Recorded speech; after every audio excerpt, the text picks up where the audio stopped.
विधानसभा उपचुनाव में एनडीए को बड़ा झटका। बंगाल की चारों सीटों पर टीएमसी को जीत। हिमाचल प्रदेश की 3 में से 2 सीटें कांग्रेस ने जीती। बीजेपी को सिर्फ 1 सीट पर मिली जीत।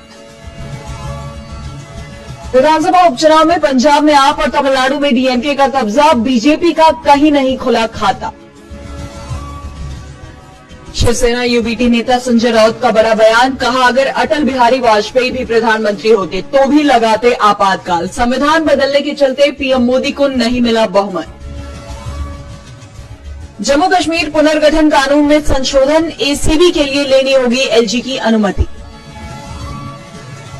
ट्रेनी अफसर पूजा खेड़कर के पेरेंट्स समेत 7 पर एफआईआर। मां पिस्तौल लेकर किसानों को धमका रही थी। वीडियो हुआ वायरल। सीएम ममता बनर्जी का मोदी सरकार पर हमला। बोली, एनडीए सरकार अस्थिर, कार्यकाल पूरा करना मुश्किल। कहा, सबसे ज्यादा इमरजेंसी मोदी सरकार ने लगाई। शहीद अंशुमान की पत्नी पर अभद्र टिप्पणी को लेकर राष्ट्रीय महिला आयोग ने लिया संज्ञान। दिल्ली में हुआ केस दर्ज। नीट मामले पर सीबीआई ने देरी से दिया हलफनामा। सुप्रीम कोर्ट रजिस्ट्री ने कहा, कोर्ट में चर्चा करें। जस्टिस पारदीवाला बोले, हमने जवाब देख लिया है। बीजेपी में कलह पर समाजवादी पार्टी नेता शिवपाल यादव का बड़ा दावा। बोले, भाजपा की विदाई की उल्टी गिनती शुरू। कांग्रेस का बड़ा ऐलान। 4 जून को मोदी मुक्ति दिवस के रूप में मनाएगी कांग्रेस। कांग्रेस ने बीजेपी सरकार के संविधान की जान लेने के दिवस वाले कदम की आलोचना। संयुक्त राष्ट्र की जनसंख्या से जुड़ी एक रिपोर्ट में दावा, पूरी सदी में सबसे ज्यादा रहेगी भारत की आबादी। 2060 के दशक तक 1.7 अरब हो जाएगी ये आबादी। अनंत राधिका की शादी पर वर्ल्ड मीडिया। अल जजीरा ने लिखा, हद से ज्यादा खर्च किया पैसा। तो न्यूयॉर्क टाइम्स ने उठाया भारत में असमानता का मुद्दा। नेपाल में फिर बदलेगी सत्ता। केपी शर्मा ओली ने नई सरकार बनाने का पेश किया दावा। पुष्प कमल दहल दे चुके हैं पीएम पद से इस्तीफा। यूएन की रिपोर्ट में बड़ा खुलासा। टीटीपी को समर्थन देता है तालिबान, जो पाकिस्तान में करते हैं हमला। तालिबान का दावा, वो किसी भी देशद्रोही संगठन का नहीं करता समर्थन।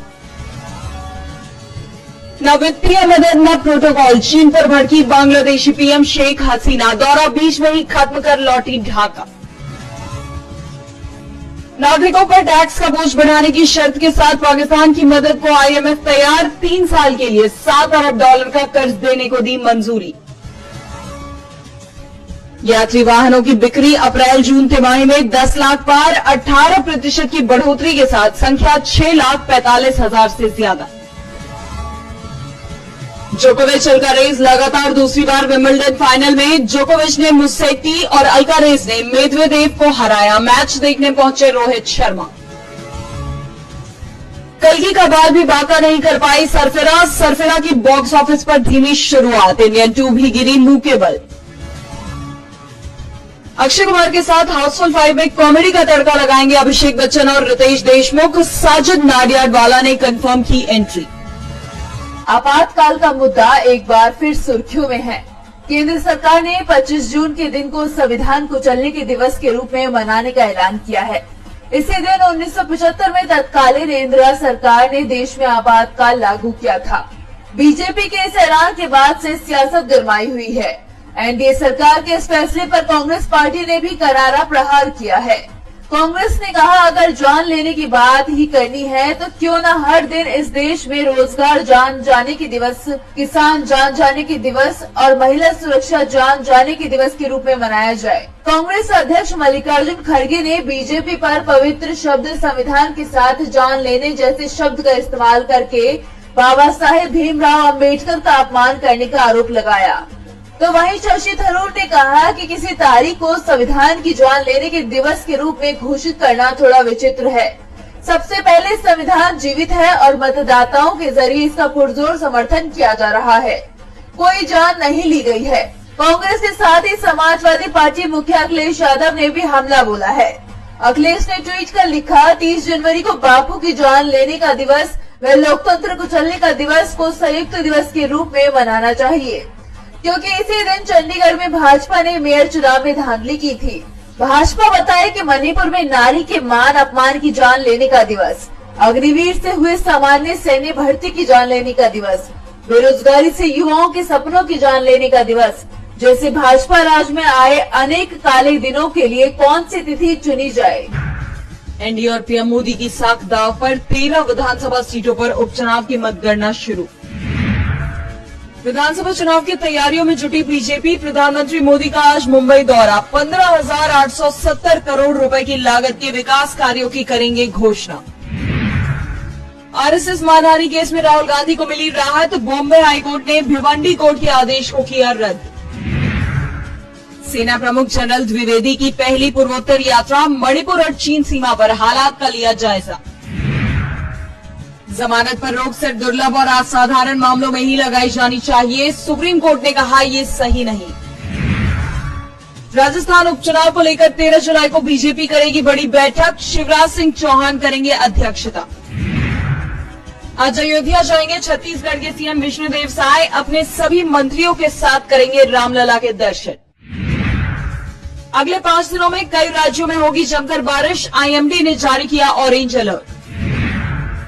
फिर होगी भारत और पाकिस्तान की टक्कर। इंग्लैंड में खेला जाएगा महामुकाबला। जो जीता वो बनेगा चैंपियन। 17 साल पुरानी यादें होंगी ताजा। भारी बारिश और नेपाल से छोड़े गए पानी के बाद बाढ़ में घिरे यूपी के 800 गांव। 5 की गई जान, हजारों का पलायन। नाइजीरिया में भरभराकर गिरी स्कूल की इमारत। 22 छात्रों की गई जान। गाजा में मारे गए 70 से अधिक फिलिस्तीनी। हमास बोला ये योजनाबद्ध तरीके से किया गया है नरसंहार। नेपाल में प्रचंड सरकार गिरी। ओली और देउबा बारी बारी से संभालेंगे प्रधानमंत्री पद। शरीफ सरकार को सुप्रीम कोर्ट से बड़ा झटका। अदालत के फैसले के बाद सबसे बड़ी पार्टी बन जाएगी इमरान खान की पीटीआई।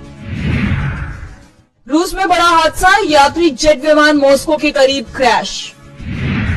2060 के बाद घटने लगेगी भारत की जनसंख्या। संयुक्त राष्ट्र की रिपोर्ट में हुए कई चौंकाने वाले खुलासे।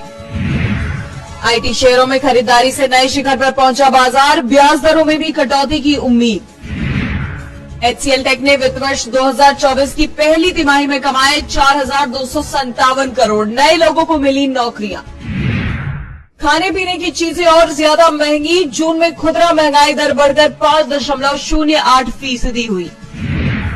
एचडीएफसी ग्राहकों के लिए बड़ी खबर। आज 13.5 घंटे बंद रहेंगी बैंकिंग सेवाएं। यूपीआई ट्रांसफर पर रहेगी पाबंदी।